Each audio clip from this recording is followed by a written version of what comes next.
तो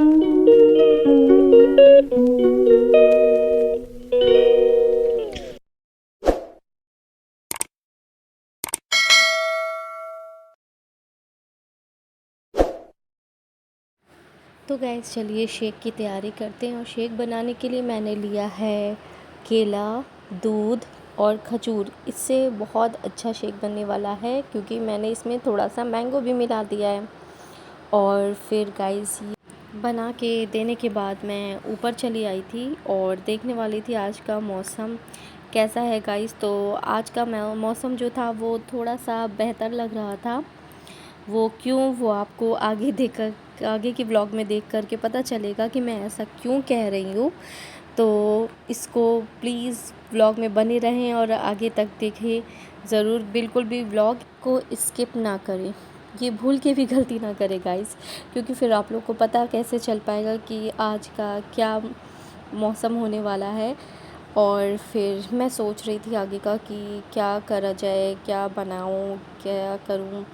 तो बस उसके बाद फिर मैंने कहा चलिए आप लोगों को पहले बाहर का मैं मौसम दिखा देती हूँ कि शुरुआती कैसा है। तो थोड़ा सा बदली बदली टाइप का अभी लग रहा है। और नीचे भी देख सकते हैं धूप वगैरह बिल्कुल भी नहीं है, सब कुछ जैसे लग रहा है चली गई है। पर ऐसा नहीं था, हल्का सा गर्म था, बाकी पूरा ठंडा मौसम है ये बहुत ही अच्छे तरीके से। और ये देखिए गाइस, अब यहाँ पर होने लगी है बारिश अच्छी खासी। आप लोग देख सकते हैं ये यहाँ पर भीग गया है। तो मौसम अचानक आज चेंज हुआ है और उस तरफ के मौसम ना बहुत ज़्यादा तेज़ आ रहा है और काफ़ी काले बादल दिख रहे हैं। तो आज का मौसम गाइस बहुत अच्छा है और मुझे बहुत अच्छा लगा। अल्लाह ताला ऐसे मौसम हर जगह दे। और फिर मैं चली गई किचन में अपने सही दे के डायरेक्ट काम करने के लिए कि मौसम तो चलो अच्छा है, उसका मज़ा लेने ही लगूंगी तो फिर काम क्या करूँगी। तो उसी लिए मैंने मौसम को छोड़कर आकर के सबसे पहले मैंने कहा चलो काम अपना फटाफट से पूरा करते हैं। तो काम करने में गाइस आज मैं बना रही हूँ भिंडी की सब्ज़ी। साथ ही मैंने इसमें प्याज जो है वो कट कर ली है और मैं अलग से प्याज नहीं डालूँगी फ़िलहाल। और उसके बाद मैंने कहा चलो जो बर्तन बचे हैं पहले उनको धो कर के वॉश कर लिया जाता है फटाफट से।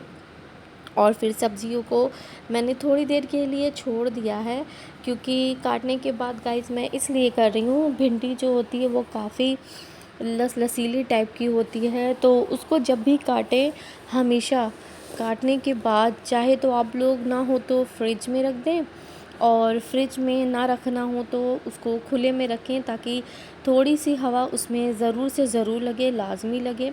क्योंकि ये जो सब्ज़ियाँ होती हैं इसकी, ये बनने के बाद काफ़ी हद तक ये गीली बन जाती है।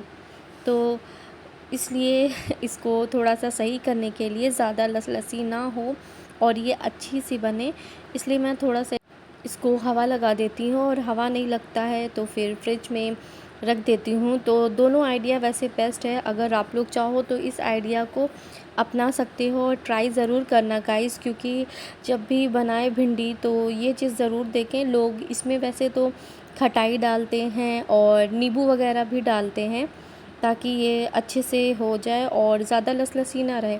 तो मैं तो इतने झंझट नहीं करती हूँ, कभी नींबू रहा कभी नहीं रहा। तो उसके लिए कुछ और भी आइडिया होना चाहिए, हम टोटल नींबू पे डिपेंड नहीं रह सकते, ना हम टोटल कभी खटाई पे डिपेंड रह सकते हैं।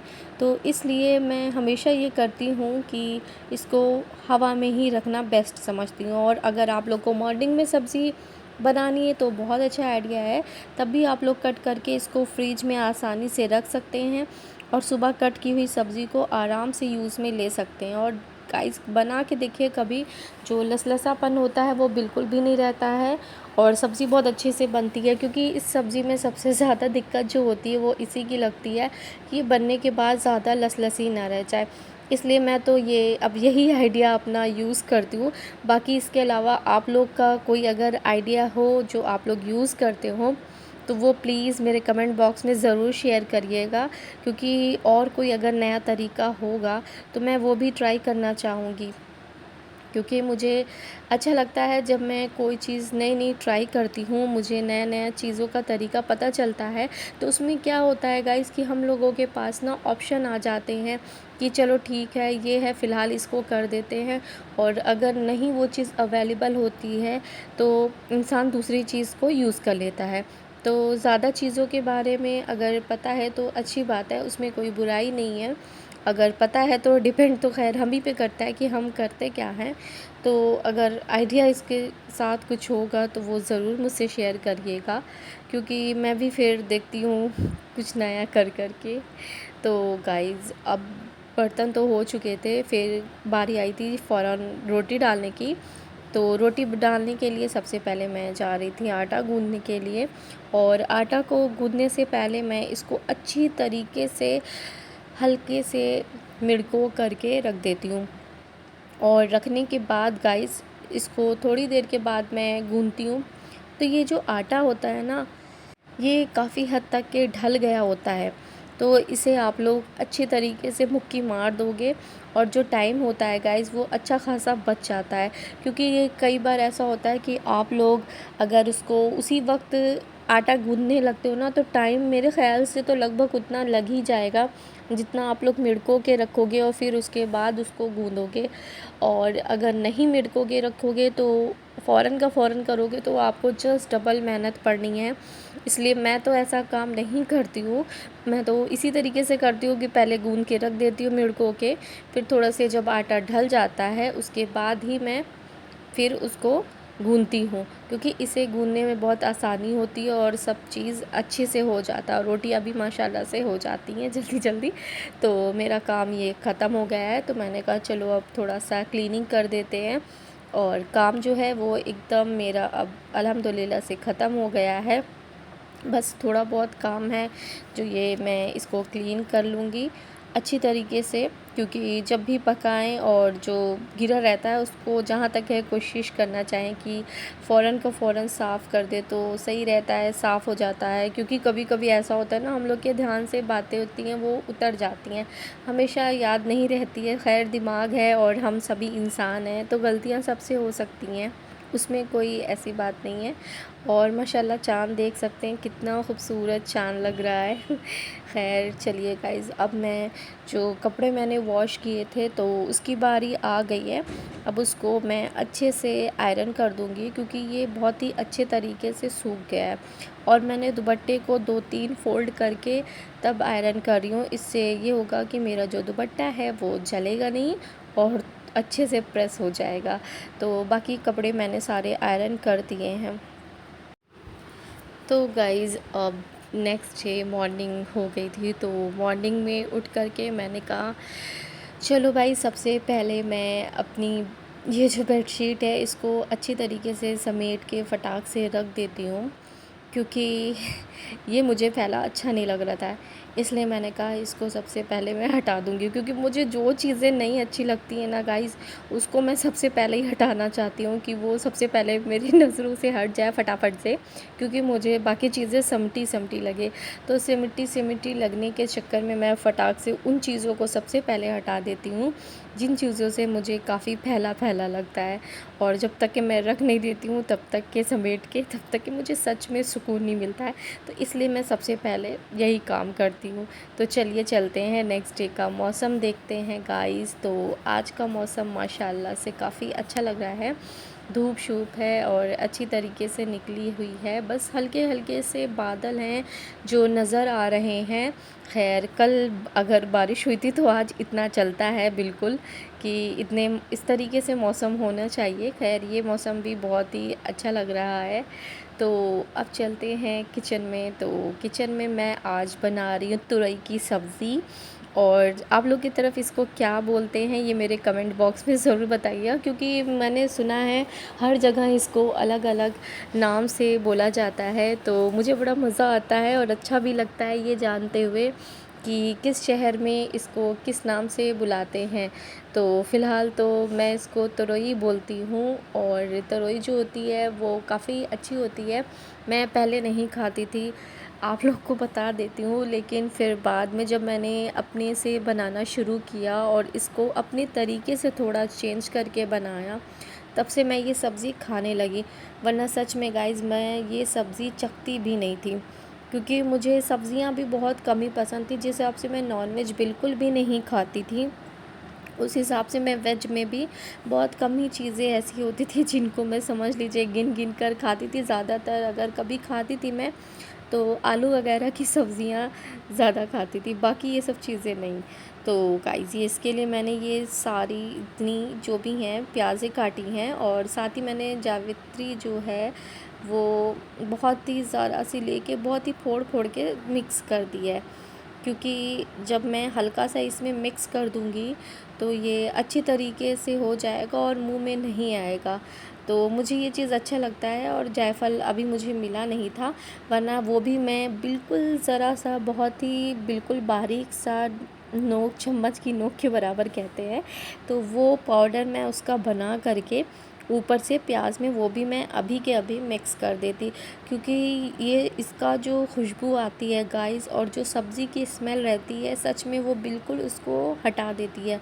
क्योंकि अक्सर चीज़ें वही नहीं अच्छी लगती हैं जो ज़्यादातर स्मेल में थोड़ा सा नहीं ठीक लगती है। तो मुझे ऐसी चीज़ें मैं बना लेती हूँ उसको इस तरीके से करके कि चीज़ों में वैसी स्मेल ही ना आए कि वो चीज़ इस तरीके से लगे। तो मैंने इसमें अदरक लहसुन का पेस्ट भी डाला है, और धनिया पाउडर मैं ले रही हूँ उसमें 2 चम्मच अच्छे तरीके से, क्योंकि इसकी भी खुशबू ना काफ़ी अच्छे तरीके से आएगी। साथ ही मैं इसमें अब डालूँगी लाल पिसी हुई मिर्चा, और मैं ज़्यादा नहीं ले रही हूँ क्योंकि इसमें थोड़ी सी बस और डालूँगी। इसमें मैंने हरी मिर्चें भी काटी हैं, और ज़रा सी मैंने हल्दी डाली है, क्योंकि हल्दी भी सब्ज़ियों में डालने से ना काफ़ी अच्छा टेस्ट आता है। और जो नमक है उसकी क्वांटिटी हमेशा याद रखें गाइस, इस सब्ज़ी में कम ही डालें। और मैंने इससे पहले टमाटर डाला है, ज़ीरा पाउडर डाला है, और हल्का सा मैंने गरम मसाला डाला है। तो इधर मेरी जो सब्ज़ियां हैं वो रेडी हो रही है सब्ज़ी अब, और इधर मेरा आटा भी रेडी होता जा रहा है। तो एक तरफ सब्ज़ी मेरी अच्छे से भुन जाती है, दूसरी तरफ मेरा आटा भी हो जाता है। खैर अब सारे काम करने के बाद मैं थोड़ा सा जब मैं फ्री हो जाती हूँ तो कुछ अपने आप का भी देती हूँ टाइम, क्योंकि क्या बताऊँ मैं 2-3 दिन से मेरे सर में बहुत ज़्यादा हेड पेन हो रही थी गाइस, बहुत ज़्यादा।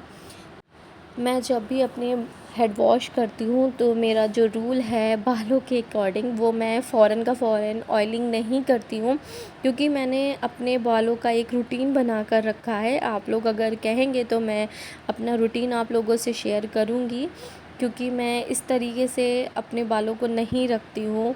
अगर बालों की हेल्थ कुछ अच्छी करनी है या अपनी करनी है तो अपनी लाइफ में भी रूटीन अपना फॉलो करना पड़ता है गाइस, उसी तरीके से अपने बालों का भी रूटीन फॉलो करना पड़ता है। खैर गाइस, जिन लोगों ने मेरे यूट्यूब चैनल को अभी तक के सब्सक्राइब नहीं किया है वो सबसे पहले जल्दी से जाके मेरे यूट्यूब चैनल को सब्सक्राइब कर ले, लाइक कर ले वीडियोस को, और बेल आइकन ऑन कर ले। लाइक कमेंट शेयर करना बिल्कुल ना भूलें, और मेरी वीडियोस को पूरा पूरा देखें। तो गाइस, मैं बालों में ऑयलिंग करने के साथ ही साथ बहुत ही अच्छी तरीके से ध्यान देती हूँ बाल में ऑयल लगाने का। तो मैं ज़्यादातर जड़ों के अंदर तक का तेल लगाती हूँ, क्योंकि ये जो जड़ों के अंदर जब तेल पहुँच जाते हैं गाइस, तो बाल जो होते हैं वो हमारे अच्छी तरीके से स्ट्रॉन्ग होते हैं।